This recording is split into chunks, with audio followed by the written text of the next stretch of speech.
In this video, I'm going to show you how to get an existing ground terrain for, using ConceptStation.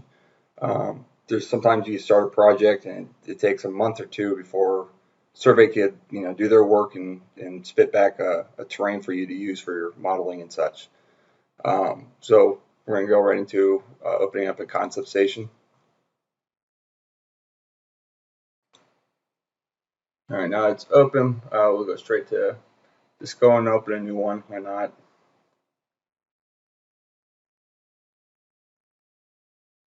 And choose a file location. Go right to computer, documents, create a folder for this.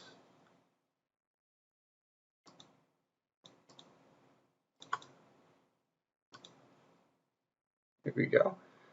Now this is one of the important screens at the beginning. It took me a minute to figure out how this works. Usually when you first download this thing, you start somewhere over here. And I was trying to pick all this stuff before picking a location. Seed files should be fine right now, but you see the coordinate systems. Usually we use a FL 83 like East or EF WF, and as I drag through it, you won't see those seeds. Now, how this works is wherever your location is, this will kind of update. So I will go to where my last project was, which you think I would be able to nail pretty quickly, but it always takes me a minute. There we go. Close enough. So this is updated. Now actually we'll have that Florida 83. Which one exactly? Oh, come on. Pass it. There we go.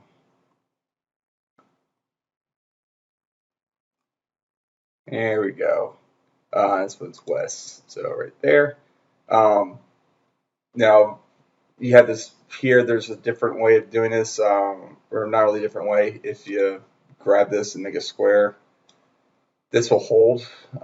So if I went all the way over to here, this should still show up. So for some reason, if you wanted to use coordinate system in Florida, here in in Alabama, you could, but this is the best way. If you just zoom to this area, your coordinate system will be there. So go ahead and create this file. Now this is what you're going to want to use. use GeoCoordinate Services, and we'll go ahead and use static imagery. This will actually create your aerials as well. You want to create your rectangle for the area that you want to have your terrain. So it really doesn't matter at this point. It's just a walkthrough. So go ahead and hit next. All right. So I found that the resolution for the static imagery, it's always medium. That's just what it is. But for the terrain, you have a choice between low, medium, high. We'll go ahead and pick low to start with, and I'm going to show you the difference between. I guess I can do all three. We'll run through it.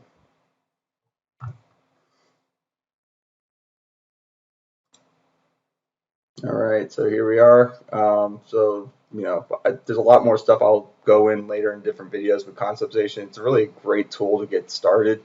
If there's a project manager who just wants to kind of throw in a new alignment, why don't you try something like this? This is a great program to do it without having to go into ORD. But for this one, we're just doing a terrain, keeping it short and sweet. So go straight to export. And here's your 10. That's fine. I'll put low. Export. Here's my folder. And there you go. So far, there's the one flow created. Close. Now to show you the difference between them, go ahead and click here. Delete, attach. Go right back in here for coordinate systems. You turn this off. Next. Just do an apples to apples comparison using the same footprint. Low, we'll go, why not?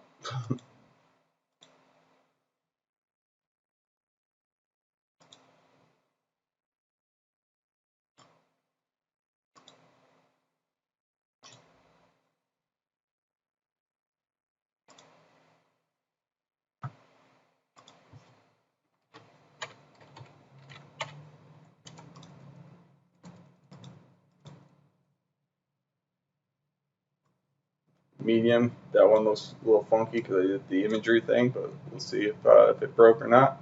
Either way, it'll be the same thing. I might have just shouldn't use the Bing aerial, but that's just one. Coordinate systems.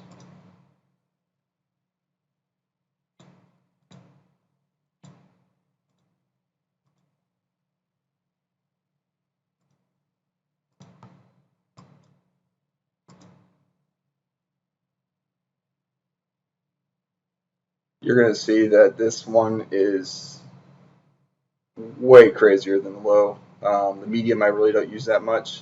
I really just use the high. It takes a little bit longer to import, and then of course the terrain is a little larger once you actually import it into ORD. But for the most, I don't want to say accurate, but the most triangles you're definitely high you'll see is worth it, I think.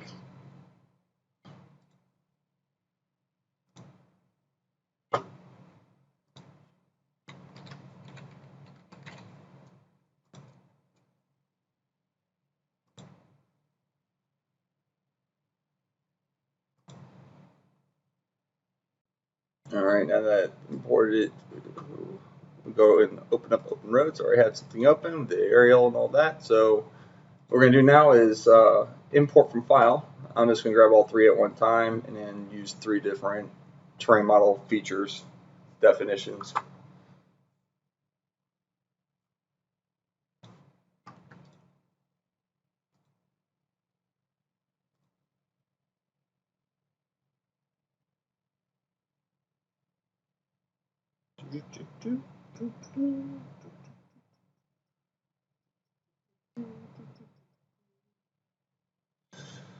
All right, first one, I'll go with something that shows triangles, kind of important. Import. Yoicks, did all three. It's all right.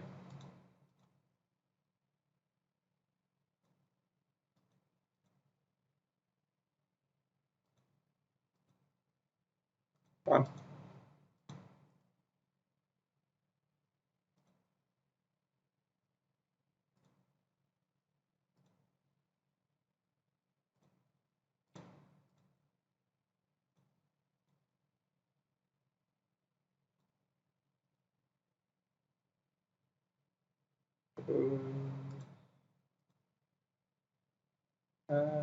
Stop.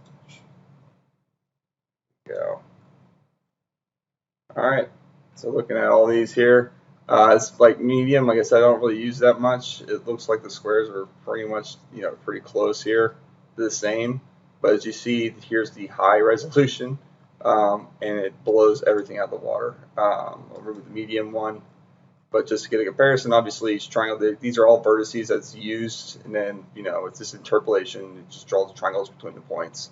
But as we zoom in, you see the triangle density here for the high, and really, if you have this, I'm not going to go through trimming and terrain stuff right now, but that'll be in a different video of creating an existing ground container. So the idea is before you have survey, you would use this. You create this in like a container file like this, and then afterwards, when your survey does come in, you would be using the same container, GDTM terrain for your models, and you just exchange this mesh out with your survey tin, and then your corridor is still looking for the same terrain bucket, if you will.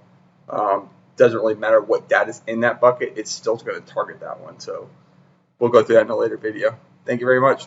Have a good one.